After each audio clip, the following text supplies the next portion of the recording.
Hello students, class 12th मैं संजय मिश्रा आप सभी लोगों को आज एक नया चैप्टर स्टार्ट कर रहा हूँ। इससे पहले कि हम आपको सूचना दे दें कि आप सभी लोगों ने अभी तक जितना पढ़ा है उसकी एक भी पीडीएफ ग्रुप पर नहीं आई है। और ये सारी कॉपियाँ और उसके पीडीएफ आप सभी लोग ज़रूर से ज़रूर भेजें, इससे मुझे पता चले कि आपने कितना वर्क किया है। तो आइए देखते हैं, आज एक नया चैप्टर है, चैप्टर नंबर 5। चैप्टर का नाम है डिफरेंशिएबिलिटी एंड कंटिन्यूटी।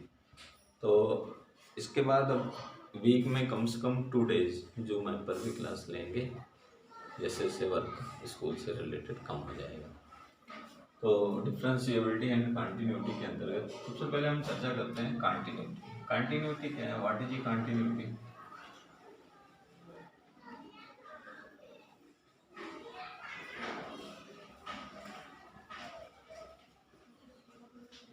कंटिन्यूटी को हिंदी में सततता कहते हैं। हम सब लोगों को क्लास 11th में पता था कि कंटिन्यूटी किसी फंक्शन के लिए होती है। Let a function be f x. अब कोई एक फंक्शन ले लिया, आप सभी को मालूम है how many type of function, 5 type of function according to I let. तो फंक्शन एफ एक्स है, तो इसको 2 टाइप ऑफ लिमिट्स, जैसे लेफ्ट हैंड लिमिट और राइट हैंड लिमिट पर ले जाते हैं।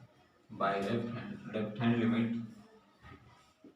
L H L and by right hand limit R H L. तो अब left hand limit right hand limit किसके लिए? किसी न किसी कांस्टेंट वैल्यू के लिए। For x equals to a. तो लेफ्ट हैंड लिमिट का डिनोटेशन होता है L H L. Left hand limit का डिनोटेशन होगा limit x tends to a minus f x. इसको कंप्लीटली कैसे लिखते हैं? Limit h tends to 0 f a minus h. ठीक है, इसी टाइप से by right hand limit, right hand limit को इस टाइप से लिखते हैं x tends to a plus F x. इसका रिप्रेजेंटेशन क्या होता है? Limit h tends to 0 f a plus h. In case both of this limit are equal, if LHL equals to RHL, अगर LHL और RHL constant हो गए, equal हो गए, तो इसी को कहते हैं the given function is continuous. Function is continuous. ठीक, अगर LHL is not equals to RHL, function is not continuous. Function is not continuous.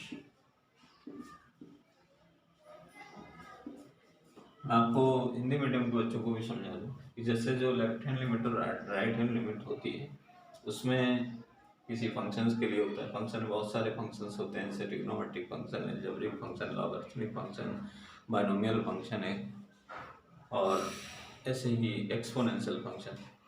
तो इन सभी फंक्शन में कोई ना कोई होगा। तो उसमें क्या है कि जो भी फंक्शन के मैंने उसे 2 टाइप से सॉल्व करेंगे। एक होता है लेफ्ट हैंड लिमिट जो नेगेटिव होता है, एक होता है राइट हैंड लिमिट जो पॉजिटिव होता है। जब इन दोनों को सॉल्व करेंगे, इन दोनों वैल्यू पर, तो इसको हम लोग जब इक्वल देखेंगे तो फंक्शन कंटिन्यूअस होगा, और इक्वल नहीं होगा तो नॉट कंटिन्यूअस।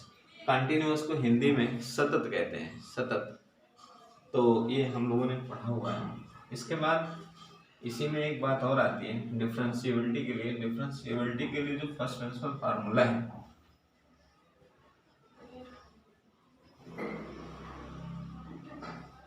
डिफरेंशिएबिलिटी के लिए जो फर्स्ट प्रिंसिपल फार्मूला है, बाय फर्स्ट प्रिंसिपल फार्मूला, ये सब हम लोग क्लास 11th में पढ़ चुके हैं फार्मूला। तो फर्स्ट प्रिंसिपल फार्मूला क्या था? D by d x y limit h tends to 0 f x plus h minus f x upon h, ठीक है।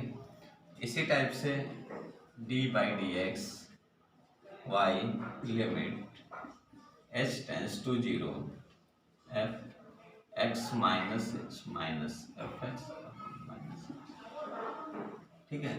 तो कंटिन्यूटी में क्या है कि किसी भी फंक्शन का कंटिन्यूटी होना तो कंफर्म है, लेकिन डिफरेंशिएबिलिटी में एलएचएल और आरएचएल अगर नहीं भी बराबर है, बराबर हो सकते हैं, इक्वल हो सकते हैं और नहीं भी इक्वल हो सकते। तो प्यारे बच्चों, आज हम लोग इसको देख रहे हैं डिफरेंशिएबिलिटी और कंटिन्यूटी। हम लोगों की एक्सरसाइज 5.1 रहेगी, कल हम उसका पीडीएफ भेजेंगे, उसमें कुछ क्वेश्चन सॉल्व करके भेजेंगे। तो आप सभी लोग अपनी कॉपी प्रॉपर बनाते रहिए, कॉपी के बिना पढ़ाई नहीं हो सकती। आप सभी को बहुत बहुत धन्यवाद।